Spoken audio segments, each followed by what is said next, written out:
Bem, eu prefiro começar transmitindo o que ouvi de conexões no Irã, e uma delas me contou algo vindo de uma fonte de altíssimo nível da Guarda Revolucionária Islâmica. Eles estão prontos para a guerra. Basicamente disseram que a maioria dos comandantes, se não todos, com poucas exceções, interrompeu reuniões públicas e afins. Eles estão em seus bunkers, concentrados na possibilidade de guerra. Um dos termos que usaram foi condições de guerra.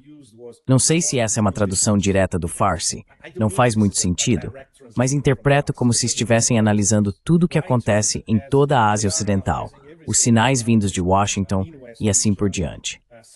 Eles acreditam que a possibilidade de um ataque é muito, muito alta, o que é extremamente preocupante para todos nós e para o sul global como um todo. Algo paralelo a isso.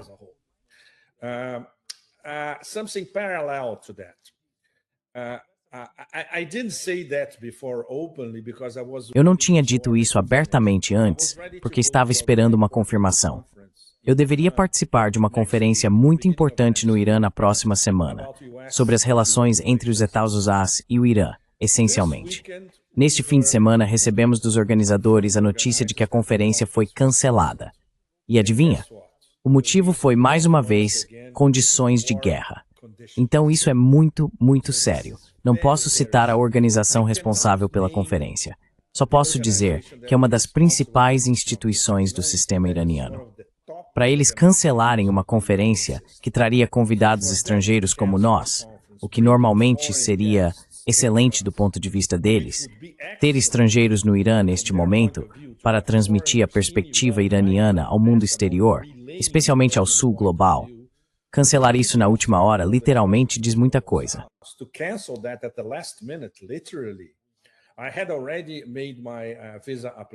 Eu já tinha enviado minha solicitação de visto e estava aguardando a confirmação. E você sabe, tudo isso ser cancelado de última hora não é um bom sinal. Significa que eles estão muito, muito preocupados. Algo paralelo a isso, em um tom mais leve ou pelo menos não tão intenso, a Press TV havia anunciado que começaria a transmitir o documentário que filmamos em maio passado no Irã, que eles intitularam Corredor Dourado. É um título muito bonito, na verdade. Basicamente, sou eu e uma equipe de 5 iranianos, excelentes profissionais e pessoas maravilhosas. Cruzamos o Irã do Mar Cáspio até o Golfo Pérsico, passando por Teherã, Qom e Isfahan, e depois descendo até Chabahar, o porto no Mar de Omã, que é muito, muito importante. E sim, eu até cruzei a fronteira entre o Irã e o Paquistão ilegalmente, mas em um barco de pesca.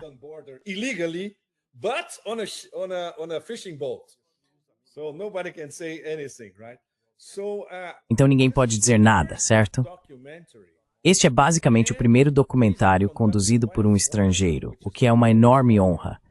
No meu caso, sobre o Corredor Internacional de Transporte Norte-Sul, que, como nosso público sabe, é um projeto dos BRICS, envolvendo Rússia, Irã e Índia. Neste momento ainda não sabemos quando será exibido. Isso depende da Press TV. Eles vão reorganizar as datas e eu manterei todos informados. Pedi a eles, por favor, que conseguissem um link para que qualquer pessoa, em qualquer lugar do mundo, possa acessar e assistir ao documentário, porque muitas pessoas não conseguirão acompanhar as transmissões ao vivo na Press TV. Então esse é o lado mais leve da história. Como podem ver, nesses últimos dias, tudo foi virado de cabeça para baixo em Teherã. E isso é um sinal de que eles estão levando muito, muito a sério todos os sinais que estão recebendo.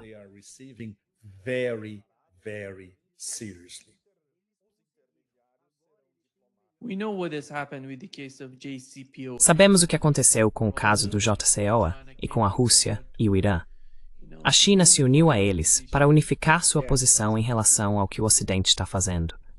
Como você vê a situação entre esses 3 países, especialmente agora que também soubemos que a Rússia forneceu ao Irã MiG-29 e a versão mais recente do Su-35? Sim.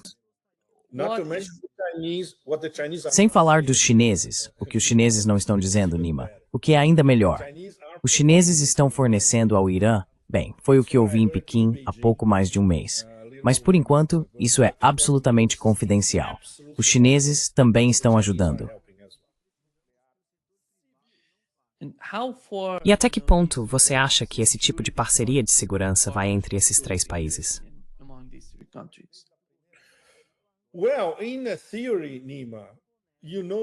Bem, em teoria, Nima, você sabe que todos eles têm parcerias estratégicas. Parcerias estratégicas interligadas, certo? Isso não significa necessariamente, como aconteceu da última vez com a Guerra de 12 Dias lançada por Israel com ajuda americana contra o Irã, que Rússia e China estarão na linha de frente no Irã, ajudando o Irã. É uma história completamente diferente. Há apoio diplomático, é claro. Existem interações dentro do BRICS e dentro da OCS. Todos são membros importantes. Os principais membros, poderíamos dizer, em muitos aspectos. Mas, é claro, também há o que acontece nos bastidores, como o que a Rússia está fazendo. Houve muitos voos da Antonov nas últimas semanas de Moscou para Teherã, então podemos imaginar que estão entregando equipamentos pesados.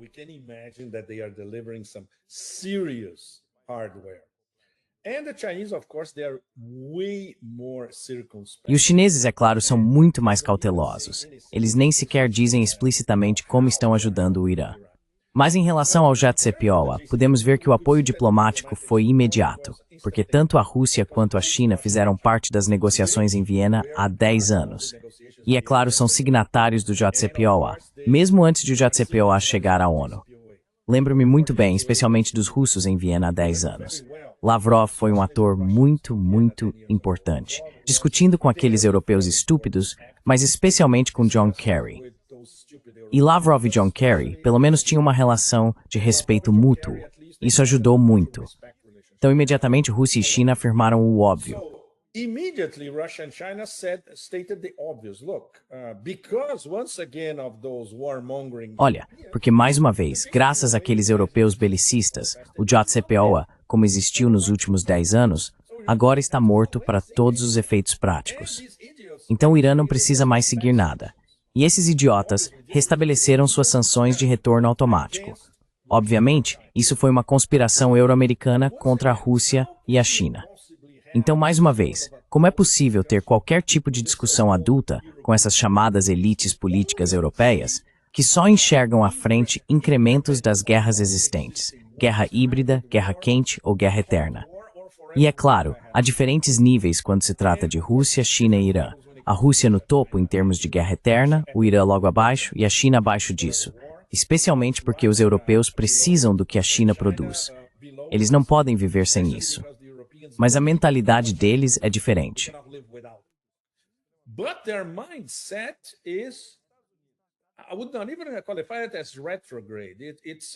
Eu nem chamaria isso de retrógrado.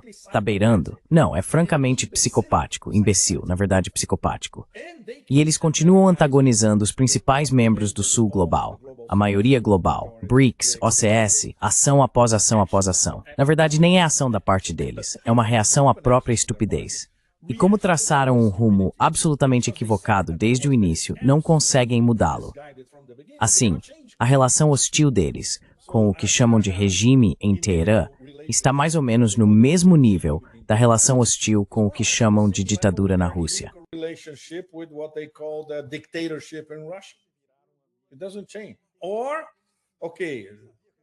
Isso não muda. Ou ok, alguns europeus são um pouco mais instruídos do que os americanos, mas o mesmo se aplicaria à China comunista vermelha. É a mesma coisa. Então, esse confronto entre o velho mundo da OTAN, essencialmente, e o ocidente atlanticista contra os BRICS e os principais membros do Sul Global, continua se repetindo em cada instância geopolítica importante. Para todos nós, é uma fonte de desespero, porque já sabemos o que vai acontecer antes mesmo de acontecer. Todo mundo sabia que esses idiotas restabeleceriam as sanções automáticas meses antes disso acontecer.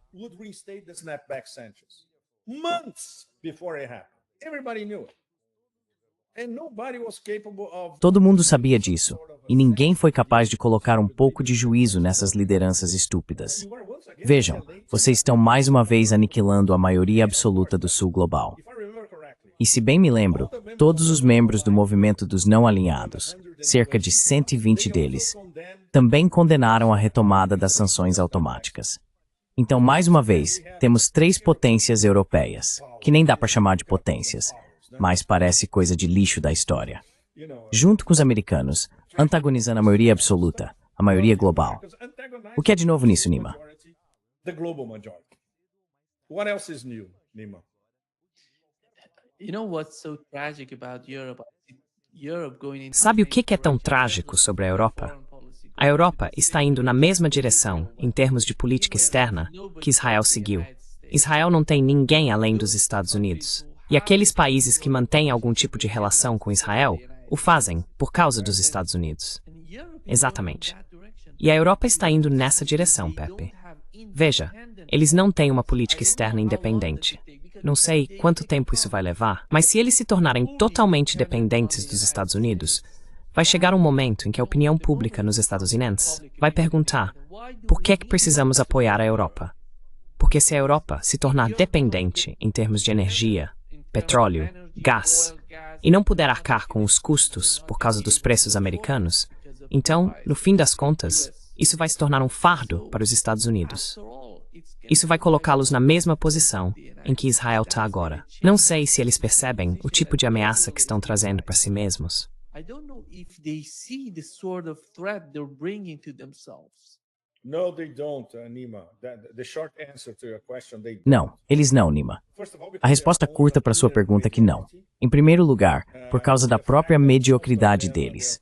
O fato de que a maioria tem índices de popularidade simplesmente deploráveis, e eles sabem que precisam se agarrar a algo, caso contrário serão derrubados.